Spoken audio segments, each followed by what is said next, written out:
Así fue como Lozoya desfalcó a México. El 12 de febrero de 2020, una noticia logró llamar la atención de todo México. La detención en España de Emilio Lozoya, el antiguo director de la petrolera Pemex, amenaza con poner al descubierto la corrupción que imperó en México durante el gobierno de Enrique Peña Nieto. Hoy queremos pedirte que este 1 de julio votes por este proyecto de cambio con rumbo para México. La detención en España de Emilio Lozoya y colaborador cercano del expresidente Enrique Peña Nieto, Lozoya Austin, había estado escapando de la justicia mexicana desde el año pasado.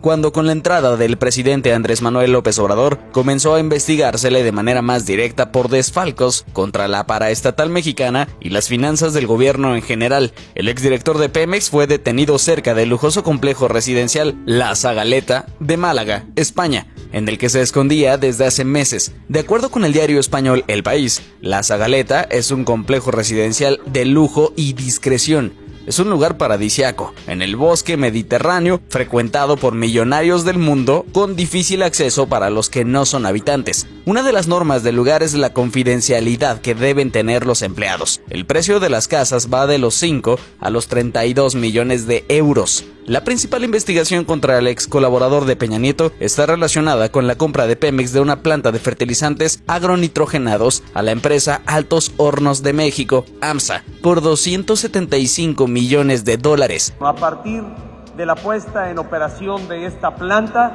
habrán de detonarse más inversiones productivas en el país. En primera instancia, parecería que la compra de una planta de producción no estaría relacionada con un delito. Sin embargo, el problema surgió cuando se supo que las instalaciones adquiridas eran prácticamente chatarra y que no producen nada. La planta de más de 30 años de antigüedad lleva casi 2 décadas sin funcionar y solo sigue engordando la lista de préstamos y gastos para que hasta la fecha no pueda producir el material para el cual la adquirieron, la urea.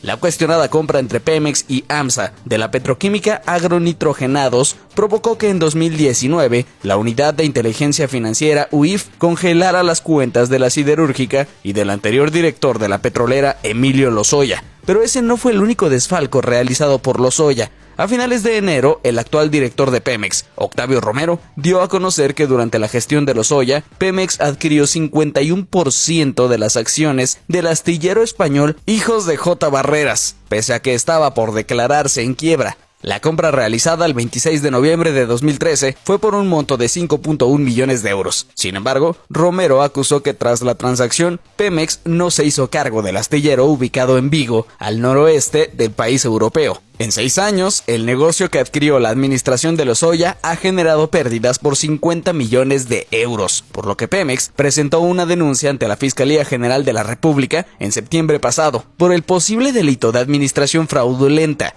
Además, en febrero de 2014, durante la gestión de Lozoya, Pemex Comercio Internacional contrató al astillero para la construcción de una unidad habitacional flotante, Flotel, para dar servicio al personal de Pemex Exploración y Producción PEP, que trabaja en instalaciones costa afuera. Pero Flotel nunca ha sido utilizado a su máxima capacidad. Costó 145 millones de euros y no se ha podido vender porque el avalúo arroja cantidades menores.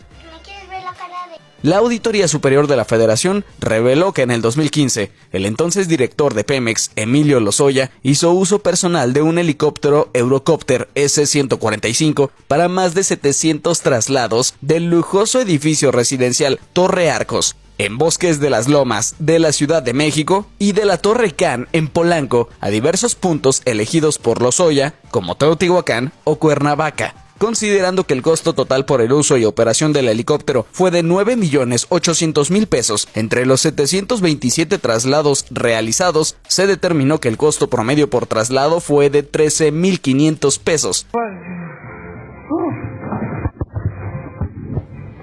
Lozoya creció entre lujos y poder. Estudió la preparatoria en un internado en Alemania, cuando su padre era secretario de Energía, Minas e Industria Paraestatal, en el sexenio de Carlos Salinas de Gortari. Emilio Lozoya Talman Sr. fue amigo y compañero en la Facultad de Economía de la Universidad Nacional Autónoma de México, UNAM, del propio Salinas de Gortari. Su abuelo, Jesús Lozoya Solís, fue un importante cirujano, pediatra, político, militar y empresario mexicano, y gobernador también del estado de Chihuahua, uno de los estados más ricos en ese momento.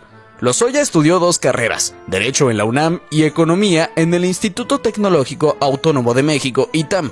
En esta última fue alumno de Pedro Aspe Armella, el poderoso secretario de Hacienda del gobierno de Salinas de Gortari y mentor del nuevo priismo.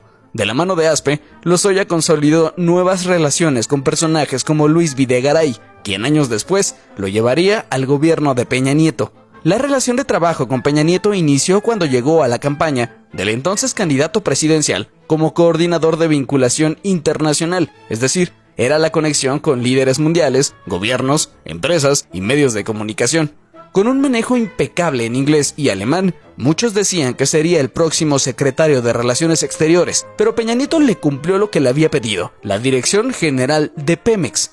Con la llegada de Lozoya a Pemex, la petrolera se debilitaba financieramente y en 2015 registró las mayores pérdidas en su historia, $30,000 millones, 87,000 millones en deudas, 147,000 millones de pasivo y una grave iliquidez. Además, tuvo el peor nivel de producción de petróleo en 28 años. Además, Lozoya es acusado de recibir dinero por parte de la empresa Obredech, señalada de corrupción en varios países de América Latina para obtener importantes contratos y negocios en México. También se ha sugerido que el dinero de Obredech fue a dar a la campaña presidencial de Peña Nieto. De acuerdo con documentos de la Secretaría de Hacienda y Crédito Público, a Emilio Lozoya se le depositaron $5 millones vía una empresa offshore que Obredech contrató y a la cual AMSA depositó 3.7 millones de pesos poco después de que vendió la planta agronitrogenados a Petróleos Mexicanos. El grupo periodístico Quinto Elemento reveló en su momento los testimonios de 3 ex ejecutivos de la compañía sudamericana, donde revelaron las diferentes reuniones que sostuvieron con Lozoya cuando este era una pieza importante en la campaña de Enrique Peña Nieto, que gobernó México entre 2012 y 2018 y de quien entonces su triunfo parecía inevitable. Los ejecutivos declararon ante la justicia brasileña haber pagado sobornos a Lozoya a cambio de posicionarse en México y conseguir un aliado vital en el país para cuando comenzara la administración de Peña Nieto. De acuerdo con la narración de los hombres, se transfirieron entre 9 y 10.5 millones de dólares a cuentas de paraísos fiscales proporcionados por Lozoya. Desde que comenzó a ser perseguido su cliente por las autoridades mexicanas, el abogado de Lozoya, Javier Coello, ha insistido en que su cliente no se manejaba solo, por lo que pidió también se investigue al exsecretario de Hacienda y excanciller Luis Videgaray e incluso al expresidente Enrique Peña Nieto. La detención de Lozoya desató una ola de comentarios en redes sociales. La tuitera Miriam Jun compartió un singular video de una entrevista en 2013 que el exdirector de Pemex sostuvo con el presentador de noticias Carlos Loret de Mola. En una entrevista, a modo que parecía infomercial, para promover la reforma energética de Peña Nieto. Carlos, lo más importante es, entre más pronto se apruebe esta reforma, más rápido se van a crear esos 500,000 empleos directos en la industria energética en nuestro país. Ahora, la caída de Lozoya Austin confirma que el tiempo le dio la razón al presidente López Obrador sobre los atracos llevados a cabo por altos funcionarios del expresidente Peña. Bueno, si llegaste hasta aquí, no olvides suscribirte a nuestro canal de YouTube, donde subimos videos todos los días. Gracias por tu apoyo.